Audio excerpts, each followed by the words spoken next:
Okay, and the ever-moving saga of the toys. Tonight we have Bean on his bed with one of the rhinoceroses. A bin full of Bean hair. And we're going to walk through now to the living room where we have beautifully positioned real bone, rawhide bone, ball, and then rawhide bone. Nothing against the coffee table there. But as you can see, very nicely positioned there. And then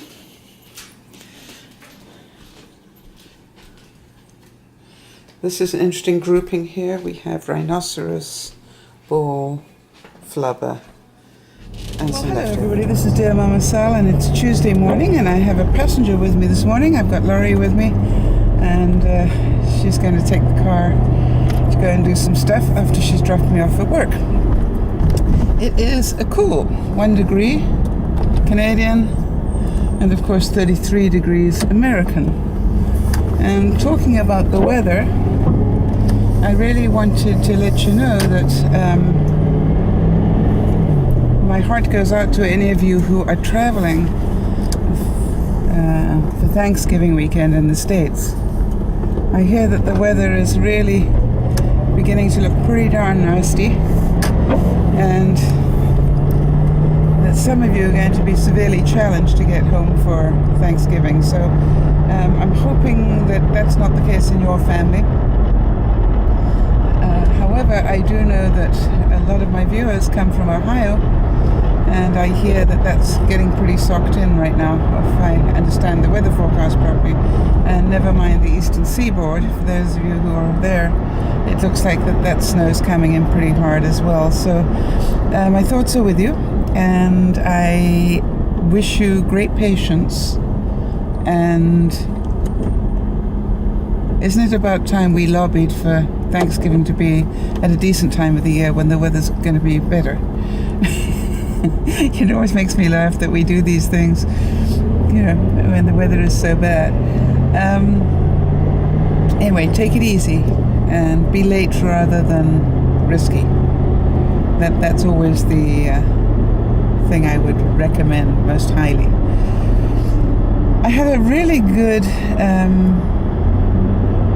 question come to me, or a story come to me yesterday from one of the viewers, and she actually is adopted and has incredible anger towards her real mother, and because her real mother has never, as far as I can understand, been there for her birthdays or Christmases or done anything to acknowledge those sort of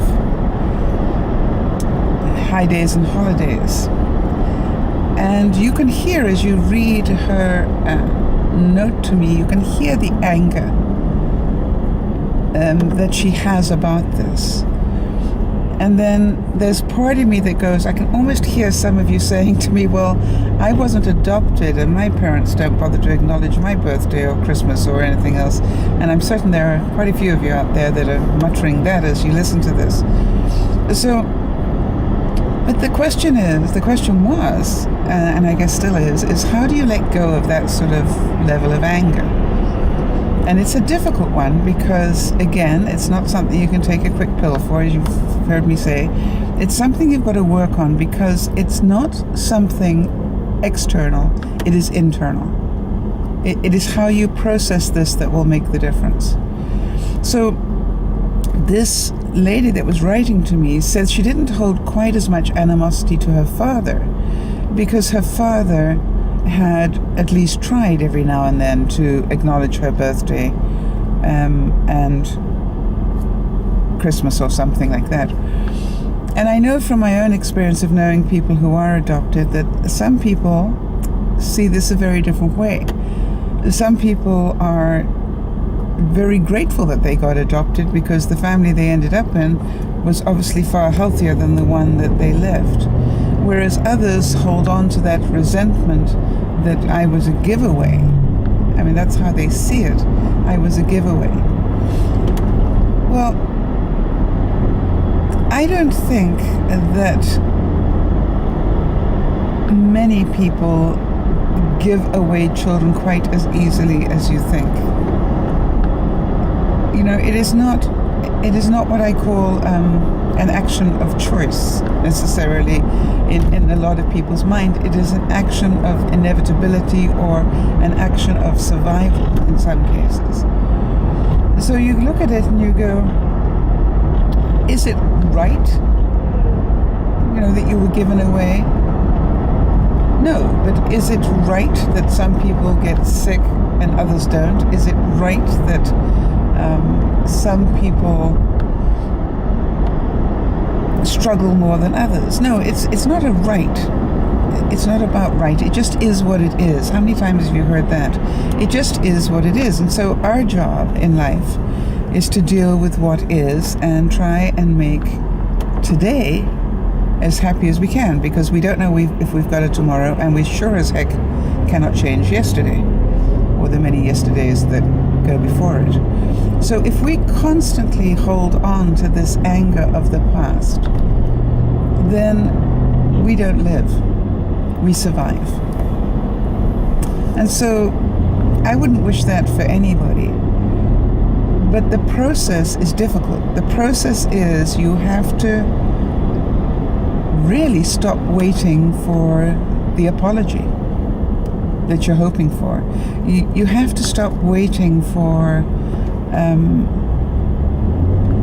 the change in behavior. You know, what you're hoping for is that one day they will be the perfect family that you're entitled to. And that is the issue. It's an entitlement. So many people live their lives where I am entitled to this. Well, the reality is, just because you think you're entitled doesn't make it so, unfortunately. So you get to live this life in a different way. You get to live the life the way that you choose within these parameters. Sure, it sucks, and it sucks the big one. But if you carry on holding on to this anger, you're going to probably end up with quite a lot of disease in your life.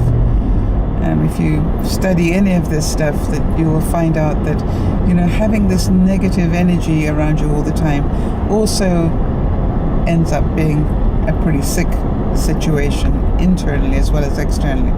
So, and you're going to end up constantly waiting for other people to make you happy,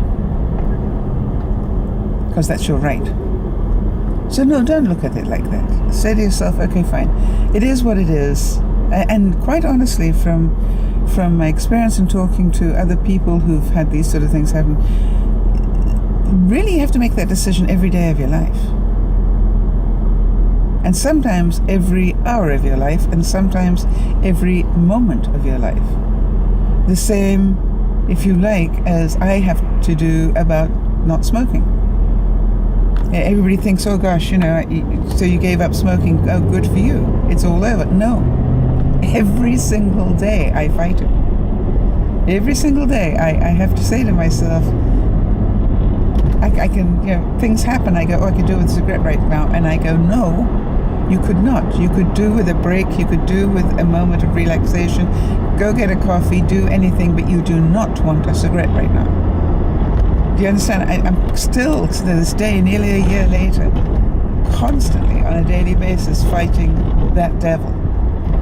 And that's how I see it. That devil inside of me that wants me to do this stuff. So you look at it and you go, okay, fine, what is your devil?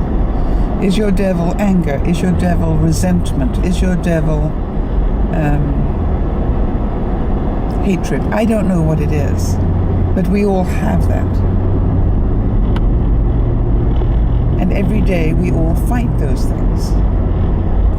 And so one of the first steps, I guess, to trying to live a more healthy life around something as sad as being adopted is to maybe see if you can possibly look at it as something more positive. Now, in this particular case, the woman who wrote to me said to me that the adopted family was very cruel to her. So you understand, she can't even celebrate that she got adopted by a nice family. So that's heartbreaking. And I can understand why she's angry, and I can understand why she's bitter. But I can also urge her to find something in her life that is bigger than this. Whether it's a hobby, religion, I don't know what it is. It's different things for different people. But really work on finding something that is bigger than your anger. And the key to all of this is forgiveness. If you can forgive your birth parents for not being able to cope, because normally that is the issue. They can't cope, either financially or emotionally. And that's why people get adopted. Whatever the reason was, it doesn't really matter what the reason was, because the truth is, whatever the reason, if you don't find it in your heart to forgive them, this is going to ruin your life for the rest of your life. Will it ever go away? No, it's not going to go away. Any more than for those people who've been abused. Does the reality of being abused ever go away? No. What people do is they learn to live with that reality and not have it affect their every being, their every day. They learn to forgive. They will never forget. You can't forget something like that. They learn to forgive enough to live their lives, because you can't change it. It is what it is. And so part of me really hurts for this person who is feeling this amount of anger. And yet part of me says, what do you want to do about it? What do you want to do about it? Do you want to be, to understand this better? Do you want to get rid of some of the anger? Do you want to move on? And if you do, I've just seen a big snowman. A snow family on top of a house. I guess it's nearly Christmas. That's quite cute. Hang on.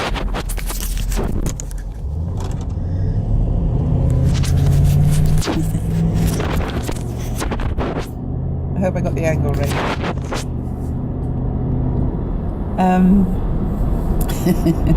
Had to take that magic moment. Of course, now I can't get the camera back in the right place again. Oh well. Anyway, so deep breath. Don't try and fix it for the rest of your life. Try and just do something positive for today. As I've said many, many times before, if you want, you cannot think your way out of this stuff. You can read, do your research, study as much as you can, but then do your way out of this stuff. All right, in as much as you need to sort of get out and about and be happy where you can. So I don't know what makes you happy. And there must be something. So go do the things that make you happy. And most of the things that make people happy don't cost money. That's the peculiar thing. And if they do, you may want to look at them. So as I sort of think about this, I genuinely believe that each of us makes these decisions every day. When I look at happy people, they don't have less stuff hit them than the others necessarily. It's how they process it that is different. And so, to the lady that wrote to me, I cannot change what has happened to you, but you can change your future. You can change the way you live today, and whether you want to carry on resenting and being angry about it, or whether you're just going to take a deep breath and say, you know something, that's enough. It's time for me to forgive and move on with my life. And by the way, it won't be perfect. You know, there are going to be days when you still hate and resent, and that's okay. That's okay. Take a deep breath and start again right now. You know what I mean? It's a process of stuff. And sometimes when you start this stuff, believe me, I know, you know, you're grateful if you can go on sort of a couple of minutes without feeling angry. And then you're grateful if you can spend half an hour without feeling angry. And then hopefully you get to an hour or a day. And it's the same. The thing that I compare it to, as you know, is the devil I've got with the smoking. I can remember so well when I first quit that, you know, I was really grateful if I went 10 minutes without wanting a cigarette, because that was my usual trigger, about 10 minutes. As horrible as that sounds. And then, you know, I'd be grateful if I went 20 minutes without having the trigger. I'd be grateful if I went, wow, if I went a whole hour, I really thought I had this beat. So be gentle with yourself and take it easy. Do the best you can each day. Do lots of studying about it. There's lots of stuff on the internet today. You guys are so lucky. And really make the decision that is enough. Enough is enough, as the movie title was. You know, just enough is enough. How much more are you going to punish yourself? Because really, the person you're angry at, you are not punishing. You are punishing yourself. You're the one that's being angry, and that's affecting all your relationships. You're the one that's being unforgiving, and that's affecting them. And then you end up isolating yourself because people don't understand. Well, of course they don't. They don't understand why you haven't let it go.